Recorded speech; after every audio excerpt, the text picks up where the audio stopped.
Okay, before I forget, this is a build guide for the new Warlock Exotic Rhyme Coat Remit. I forgot to mention that in the video. So let's get back to it. Okay, so I've actually had quite a few people reach out and ask me to do a build guide video. I'm not really a build guide person, so I'll try to do the best I can for this video. But this is actually the build that I use to do all of my flawless GM runs, which is why I've had some people like reach out and be like, "Hey, do you mind making a video on this build?" So I'll do my best to explain like what I'm running, why I'm running it, and things like that. Most of the time with a lot of builds, I'll say like the mods on your armor run just whatever you're comfortable with. But with this build, since we want to have pretty much unlimited turrets and unlimited healing rifts, the mods are pretty important. First off, on here I have a grenade kickstarter. So basically, whenever I use one of my turrets, whenever I throw down a turret, I consume armor charges and I get energy back for my grenade, which is awesome. The other thing I use is causing damage with a powered melee attack reduces my grenade cooldown. Since I'm going to have 3 powered melee attacks, again, I'm pretty much going to have unlimited grenades. The one thing I will say, like I put 4 + 10 recovery here.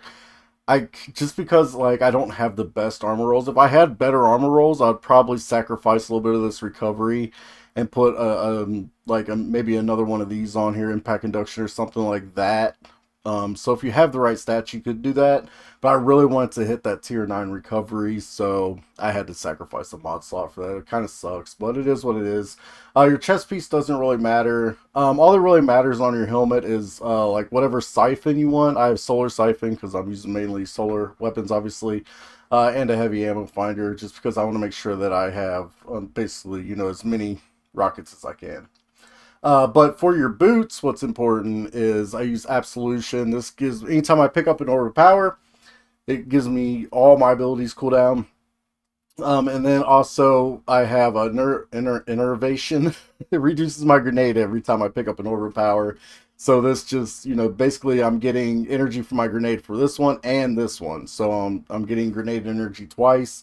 And then recuperation, I get health back anytime I pick up an orb of power. So very useful there. And then on here I run double bomber, so every time I use my class ability I get grenade energy back. You guys see where I'm going with this? It's all like I literally have unlimited grenades. And also Reaper, I use my class ability, get a kill, it creates an orb of power, pick up orb of power, it gives me grenade energy and all that stuff. So it all plays into each other. Let's go. The weapons, you can run whatever weapons you want. And obviously it depends on the GM. So, depending on the GM, you're going to want to switch your weapons up anyway. So I'm not going to get too much into them. But this is the build that I use. So first off, I use Arcane Needle because you get 3 charges. And every time I use my melee, it allows me to go Radiant. When I'm Radiant, I do more damage. The overall point. Not only that, but every time I use a powered melee, it also reduces my grenade cooldown. So it gives me my turret back faster. So having 3 melee charges is awesome. I also use the healing grenade for 2 reasons. One, it has the lowest cooldown of all the grenades. So I think with tier 9, I'm under a minute. So it's really nice. Like I said, it's all about having those unlimited turrets. Not only that, but in a GM, it's nice to have a healing grenade for if you're about to die. I've used this multi-purpose so many times. I'll use it to heal myself or I'll use it for freezing turrets. But either way, with this build, since I basically have unlimited grenades, then I always have like some sort of heal up and freezing up and things like that. So a lot of times I'll have my turret up while I'm using my healing grenade to heal myself. That's how quickly you're able to get your grenade back a lot of times. So that's the reason I use those two. These two don't really matter. I do use Phoenix Dive sometimes. I kind of like having the healing rift down where I can walk in and out of it, especially in GMs and things like that. Drop it behind a wall, kind of dip into cover, get my health back, put back out, things like that. So I'll go through, for my aspects, obviously, you need Bleak Watcher. This allows you to charge up your grenade. Doesn't matter your grenade. Again, I run healing grenade, so I can charge up my grenade, throw it down. It's going to make this massively overpowered turret. And then Helion goes so well with this because it's going to be destroying all those shards that you make, all the ice walls that you make. your Helion will destroy them and do a massive amount of damage to enemies. So, and I actually buffed this even more, which I'll show you guys through these. So for my fragments, I have Facet of Dawn. Every time I use a power melee, I go Radiant. If I get a melee kill, then my allies also go Radiant. So like I said, that's the reason why I like to have the three different, melee charges, so that I can go Radiant pretty much whenever I want. Now I have Facet of Hope. While I have an elemental buff, class ability regenerates more quickly. So again, I'm trying to get basically unlimited grenades and unlimited healing rifts, because that's where all my damage is coming from. Keeping all that crowd control is my healing grenades and my turret and my Helion. So you want to keep those up as much as possible. So this is where these come into play. Picking up an order of power grants either amplified, restoration, frost armor, whatever, yada yada yada. It sucks because it gives me -10 recovery. I would have triple 100s if I didn't have this on. But because when I pick up an overpower, I get one of those elemental buffs. When I have an elemental buff, my class ability regenerates quicker. So these two play together perfectly. Not only that, this one goes with it. This one's nice because it gives me +10 resilience.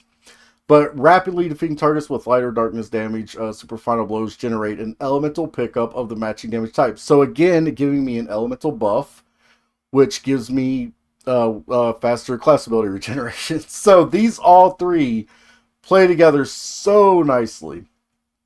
Then I use Facet of Balance. Rapidly defeating targets with light damage grants melee energy. Rapidly defeat target with darkness generates grenade energy. Again, just trying to keep my abilities up. I want to have all my abilities up all the time. And then for the final one, Facet of Courage gives you +10 discipline, which is nice, but the main thing is your Arc, Solar, and Void abilities now deal increased damage to targets afflicted with darkness debuffs. This is super important because I'm debuffing everything. Since I basically have unlimited turrets, my turrets are freezing everything. Then I'm dropping my Helion, and since my Helion is a light, it does light damage, it does solar damage, it does increased damage to the enemies that I'm hitting with my freezy turret. Like, you can literally wipe out hordes of enemies by just popping your turret, popping your Helion, and you won't even have to fire a single shot.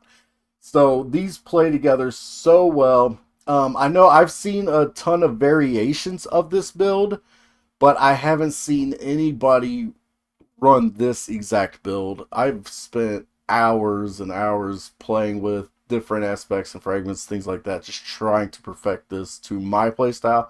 Again, everybody has a different playstyle, so you might not like this build at all. It depends on you. Finally, for my super, I use Song of Flame. I basically just use this as an oh shit button. If both of my teammates go down and I need to get them up, I pop this. A lot of times I'll do full GM runs without even using my super one time. Not joking. So this is literally just an oh shit button. Like, oh, both my teammates went down, or I'm about to go down and I don't have a healing turret or anything, a healing grenade or anything like that. My healing rift or whatever. And so I'll use this as an oh shit button.